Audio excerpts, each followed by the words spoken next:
മഴ മുൻപേ സീരിയലിൻ്റെ കിടിലനൊരു വിശേഷത്തിലേക്ക് എല്ലാ പ്രിയപ്പെട്ടവർക്കും സ്വാഗതം.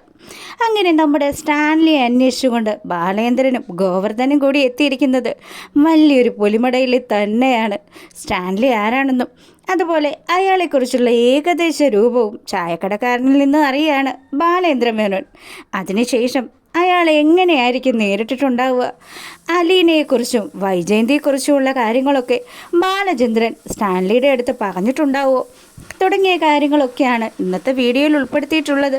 നേരെ നമുക്ക് ആ ഒരു വിശേഷത്തിലേക്ക് പോയാലോ.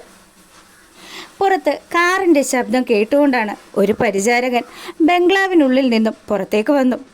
ബാലേന്ദ്രമേനോനെ പരിചയപ്പെട്ട ശേഷം മിസ്റ്റർ സ്റ്റാൻലി ജോസഫിനെ കാണാനാണ് വന്നത് എന്ന് ബാലേന്ദ്രമേനോൻ പറഞ്ഞു.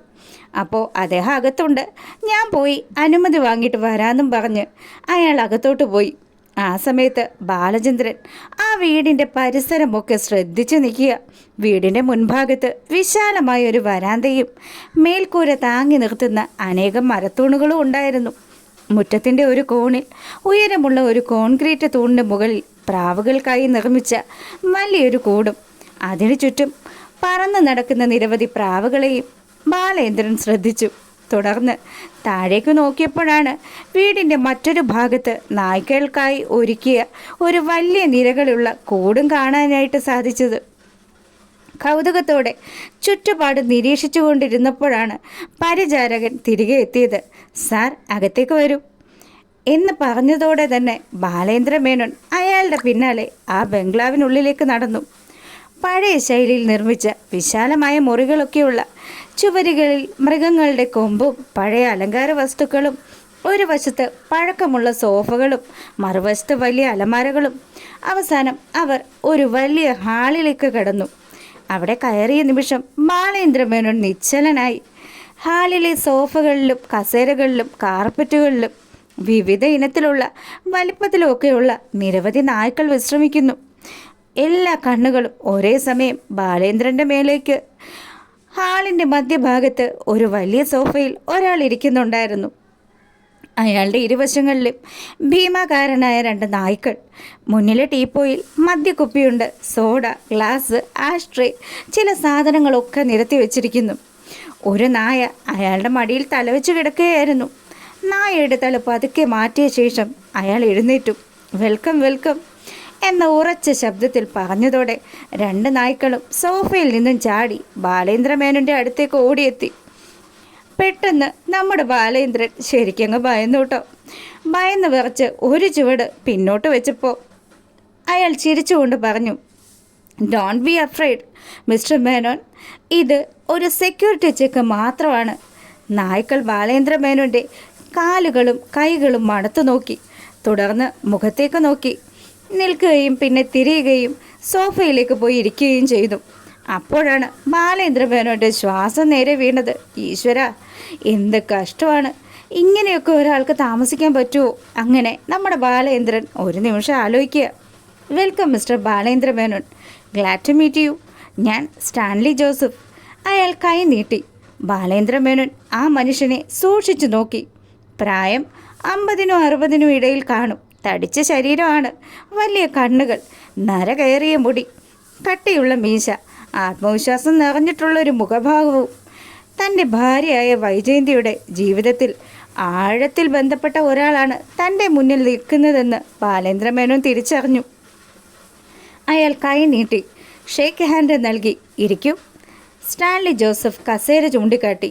ബാലേന്ദ്രമേനോൻ ഇരുന്നെങ്കിലും കണ്ണുകൾ വീണ്ടും വീണ്ടും നായ്ക്കളുടെ മേലേക്ക് നീങ്ങിക്കൊണ്ടിരുന്നു. അത് ശ്രദ്ധിച്ച സ്റ്റാൻലി ചോദിച്ചു, എന്താണ് മിസ്റ്റർ മേനോൻ, നായ്ക്കളെ പേടിയാണോ? അല്ല, ഇത്രയധികം നായ്ക്കളെ ഒരുമിച്ച് കാണുന്നത് ആദ്യമായിട്ടാണ്. സ്റ്റാൻലി ചിരിച്ചു. ഇവയെല്ലാം ഞാൻ വളർത്തുന്നതാണ്.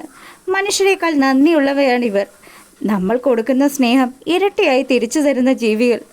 ബാലേന്ദ്രമേനോൻ ഒരു നിമിഷം ആലോചിച്ച ശേഷം പറഞ്ഞു, എനിക്ക് ഒരു പെൺകുട്ടിയെ അറിയാം, പേര് അലീന. അവൾക്കും നായ്ക്കളെ വലിയ ഇഷ്ടമാണ്. ഓ, അതോ, കൊള്ളാലോ.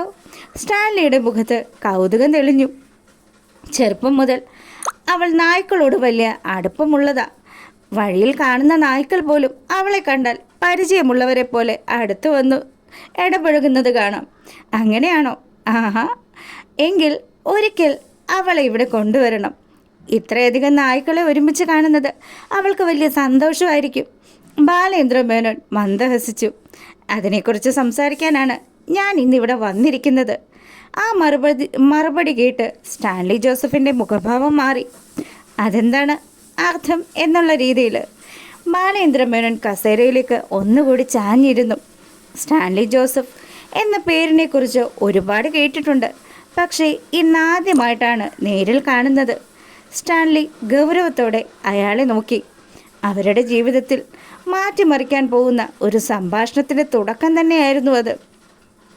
താങ്കൾ എന്താ ഉദ്ദേശിച്ചത് മിസ്റ്റർ മേനോൻ? എനിക്ക് മനസ്സിലായില്ലല്ലോ. ബാലേന്ദ്ര മേനോൻ ഒരു നിമിഷം നിശബ്ദനായിട്ടിരുന്നു. തുടർന്ന് പതുക്കെ സംസാരിച്ചു തുടങ്ങി. 23 വർഷങ്ങൾക്ക് മുൻപുള്ള ചില കാര്യങ്ങളെക്കുറിച്ചാണ് എനിക്കറിയേണ്ടത്. സ്റ്റാൻലി ഒന്നും പറയാതെ ഇതൊക്കെ കേട്ടിരിക്കുക. താങ്കൾ അന്ന് ആഗ്ര കണ്ടോൺമെൻറ്റ് ലെഫ്റ്റനൻ്റ് ആയിരുന്നില്ലേ? അതെ. അവിടെ ഗംഗാധര മേനോൻ എന്ന ഉദ്യോഗസ്ഥനും അദ്ദേഹത്തിൻ്റെ ഇളയ സഹോദരി വൈജയന്തിയും താമസിച്ചിരുന്നു. ആ പേര് കേട്ട നിമിഷം സ്റ്റാൻലിയുടെ മുഖത്ത് ഒരു മിന്നൽ പോലെ എന്തോ ഒന്ന് കടന്നുപോയി. വൈജയന്തി സെൻറ്റ് ക്ലെയർ സ്കൂളിൽ ജോലി ചെയ്തിരുന്നു. പിന്നീട് നിങ്ങളും അവളും തമ്മിൽ പ്രണയത്തിലായി. മുറിയിലാകെ നിശബ്ദത പടർന്നു. തുടർന്ന് നിങ്ങൾ രഹസ്യമായി രജിസ്റ്റർ വിവാഹം ചെയ്തു. ആഗ്രയിൽ നിന്നും അവളെ മാറ്റി താമസിപ്പിക്കുകയും ചെയ്തു. സ്റ്റാൻലി ഇപ്പോഴും ഒന്നും പറഞ്ഞില്ല. ഗംഗാധര മേനോൻ്റെയും വീട്ടുകാരുടെയും കാര്യങ്ങളാണ് ഇവൻ ഈ പറയുന്നത്. അല്പനേരം കഴിഞ്ഞ് സ്റ്റാൻലി പതുക്കെ ചോദിച്ചു, ഇതെല്ലാം നിങ്ങൾ എവിടെ നിന്നാണ് അറിഞ്ഞത്? അതിപ്പോൾ പ്രധാനമല്ല, ബാലേന്ദ്ര മേനോൻ തുടർന്നു. പിന്നീട് ഗംഗാധര മേനോൻ സഹോദരിയെ അന്വേഷിച്ചെത്തി. എന്നാൽ അവളെ കണ്ടെത്താനായില്ല. നിങ്ങളും അവളും അവിടെ ഉണ്ടായിരുന്നില്ല. സ്റ്റാൻലി ദീർഘശ്വാസമായി ശ്വാസം എടുത്തു. അതെ, നിങ്ങൾ പറഞ്ഞതൊക്കെ ശരി തന്നെയാണ്. ആ സമ്മതം കേട്ടതോടെ ബാലേന്ദ്ര മേനോൻ നേരെ വിഷയത്തിലേക്ക് കടന്നു. വൈജയന്തി പിന്നീട് നാട്ടിലേക്ക് കൊണ്ടുപോയി. എന്നാൽ അതിനുശേഷം നിങ്ങൾക്ക് എന്തു സംഭവിച്ചു എന്ന് അവൾക്കും വീട്ടുകാർക്കും അറിയില്ലായിരുന്നു. അപ്പോൾ സ്റ്റാൻലി ടീപ്പോയിൽ നിന്നൊരു സിഗരറ്റ് എടുത്തു. ഒരെണ്ണം ബാലേന്ദ്ര മേനോൻ്റെ നേരെ നീട്ടി. ഏയ് വേണ്ട. സ്റ്റാൻലി സിഗരറ്റ് കത്തിച്ചു. പുക പതുക്കെ പുറത്തേക്ക് വിട്ട ശേഷം പറഞ്ഞു, എനിക്ക് ഒരപകടം സംഭവിച്ചു. ഏകദേശം 3 മാസം കോമയിലായിരുന്നു. പിന്നെ മാസങ്ങളോളം ചികിത്സ. ബാലേന്ദ്ര മേനോൻ ശ്രദ്ധയോടെ കേട്ടിരുന്നു. ആ സമയത്ത് നടക്കാൻ പോലും കഴിയാത്ത അവസ്ഥയായിരുന്നു. പ്ലാസ്റ്റർ ചെയ്ത് വീൽ ചെയറിൽ, ക്രച്ചസ്, അങ്ങനെയൊക്കെ ആയിരുന്നു ജീവിതം. അപ്പോൾ വൈജയന്തി അന്വേഷിച്ചില്ലേ? അന്വേഷിച്ചിരുന്നു. സ്റ്റാൻലി മറുപടി പറഞ്ഞു. ഫോൺ വഴി അന്വേഷിച്ചു. ആളുകളെ വിട്ടും അന്വേഷിപ്പിച്ചു. പക്ഷേ കിട്ടിയ വിവരം ഒന്ന് മാത്രമായിരുന്നു. എന്തു വിവരം? വൈജയന്തി പ്രസവിച്ചു, കുഞ്ഞ് മരിച്ചു. അതിനുശേഷം അവൾ എവിടെയാണെന്ന് ആർക്കും അറിയില്ല. ബാലേന്ദ്ര മേനോൻ നിശബ്ദനായിട്ടിരുന്നു. സ്റ്റാൻലി തുടർന്നു. പിന്നീട് ഞാൻ നേരിട്ട് കൊല്ലപ്പള്ളിയിലും പോയിട്ടുണ്ട്. പക്ഷേ അവിടെയും എനിക്ക് വ്യക്തമായ മറുപടി ഒന്നും കിട്ടിയില്ല. സ്റ്റാൻലി ചെറുതായി ഒന്ന് ചിരിച്ചു. ജീവിതം ചിലപ്പോൾ നമ്മളെ നിർബന്ധിക്കും മിസ്റ്റർ മേനോൻ. അയാൾ ഗ്ലാസ്സിലേക്ക് വീണ്ടും വിസ്കി പകർന്നു. ചില മുറിവുകൾ സുഖപ്പെടില്ല. അവയുമായി ജീവിക്കാൻ പഠിക്കുകയാണ് മനുഷ്യൻ ചെയ്യുന്നത്. ബാലേന്ദ്ര മേനോൻ ശ്രദ്ധയോടെ അയാളെ നോക്കിയിരിക്കുകയാണ്. അയാളുടെ വാക്കുകളിൽ വിഷാദം കലർന്നിട്ടുണ്ട്. ഞാൻ പിന്നെ സർവീസിലേക്ക് മടങ്ങി. ജീവിതം മുന്നോട്ട് പോയി. കാലവും കടന്നുപോയി. ഒരു നിമിഷം നിർത്തിയ ശേഷം സ്റ്റാൻലി ചോദിച്ചു, പക്ഷേ ഇത്രയും വർഷങ്ങൾക്ക് ശേഷം നിങ്ങൾ എന്തിനാണ് ഇതൊക്കെ അന്വേഷിക്കുന്നത്? ബാലേന്ദ്ര മേനോൻ കസേരയിൽ നിന്നും അല്പം മുന്നോട്ട് ചാഞ്ഞിരുന്നു. അയാളുടെ മുഖത്ത് ഗൗരവം നിറഞ്ഞിരിക്കുന്നു. കാരണം ഈ കഥ അവിടെ അവസാനിച്ചിട്ടില്ല. സ്റ്റാൻലിയുടെ കണ്ണുകൾ ചുരുണ്ടു. എന്താണ് അതിൻ്റെ അർത്ഥം? അത് പറയാനാണ് ഞാൻ വന്നിരിക്കുന്നത്. മുറിയിലെ അന്തരീക്ഷം കൂടുതൽ ഭാരമുള്ളതായിട്ട് തോന്നി. സ്റ്റാൻലി ഗ്ലാസ് പതുക്കെ ടീപ്പോയിലേക്ക് വെച്ചു. ബാലേന്ദ്ര മേനോൻ്റെ അടുത്ത വാക്കുകൾ തൻ്റെ ജീവിതം തന്നെ മാറ്റിമറിക്കാൻ പോകുന്നതാണെന്ന് അയാൾക്ക് അപ്പോഴേ തോന്നി തുടങ്ങിയിരുന്നു. സ്റ്റാൻലി ജോസഫ് പറഞ്ഞു, എന്താ ബാലേന്ദ്ര, എന്താ നിങ്ങൾക്ക് എന്നോട് സംസാരിക്കാനുള്ളത്? ബാലേന്ദ്ര മേനോൻ കുറച്ച് നിമിഷം മൗനം പാലിച്ചു. ശേഷം വളരെ ശാന്തമായിട്ട് പറഞ്ഞു, നിങ്ങളും വൈജയന്തിയും വിശ്വസിച്ചിരുന്ന പല കാര്യങ്ങളും സത്യമല്ലായിരുന്നു. സ്റ്റാൻലി ജോസഫിൻ്റെ മുഖം മാറി. എന്താ നിങ്ങൾ ഉദ്ദേശിക്കുന്നത്? ആ മറുപടി കേട്ടതും സ്റ്റാൻലി നേരെ ആ കസേരയിൽ തന്നെ ഇരിക്കുന്നു. നിങ്ങളുടെയും വീട്ടുകാരുടെയും വൈജയന്തിയും കൂടെ ചേർന്ന് നിങ്ങളെ രണ്ടുപേരെയും വേർപെടുത്താൻ വേണ്ടിയിട്ട് വൈജയന്തിയുടെ വീട്ടുകാരും നിങ്ങളുടെ വീട്ടുകാരും കൂടി ചേർന്ന് പദ്ധതി മെനയുകയായിരുന്നു. സ്റ്റാൻലി ഒന്നും തന്നെ മിണ്ടിയില്ല. ബാലേന്ദ്ര മേനോൻ തുടർന്ന് പറഞ്ഞു, നിങ്ങൾ ആശുപത്രിയിലാണെന്ന വിവരം വൈജയന്തി ആരും അറിയിച്ചിട്ടില്ല. പകരം വിവാഹം നടത്താമെന്ന് പറഞ്ഞ് അവളെ വിശ്വസിപ്പിച്ചു. പിന്നെ നിങ്ങൾ മറ്റൊരു ക്രിസ്ത്യൻ യുവതിയെ വിവാഹം കഴിക്കാൻ പോവുകയാണെന്ന് പറഞ്ഞ് അവളെ തെറ്റിദ്ധരിപ്പിച്ചു. സ്റ്റാൻലിയുടെ കയ്യിലിരുന്ന ഗ്ലാസ് പതുക്കെ വിറയ്ക്കാൻ തുടങ്ങി. അത് സത്യമല്ല, അത് സത്യമല്ല, ബാലേന്ദ്ര മേനോൻ ഉറച്ച ശബ്ദത്തിൽ തന്നെ പറഞ്ഞു. അവൾ പ്രസവിച്ചു. കുഞ്ഞ് മരിച്ചുപോയി എന്ന വാർത്തയും നിങ്ങൾ മറ്റൊരു വിവാഹം കഴിച്ചു എന്ന വാർത്തയും ചേർന്നപ്പോൾ അവൾ പൂർണ്ണമായും തകർന്നു പോയി. മുറിയിൽ വീണ്ടും നിശബ്ദത പടർന്നു. സ്റ്റാൻലി സിഗരറ്റ് കത്തിച്ചു. പക്ഷേ ആദ്യമായി അയാളുടെ കൈകൾ വിറയ്ക്കുന്നത് വ്യക്തമായിരുന്നു. അതിനുശേഷം എന്ത് സംഭവിച്ചു?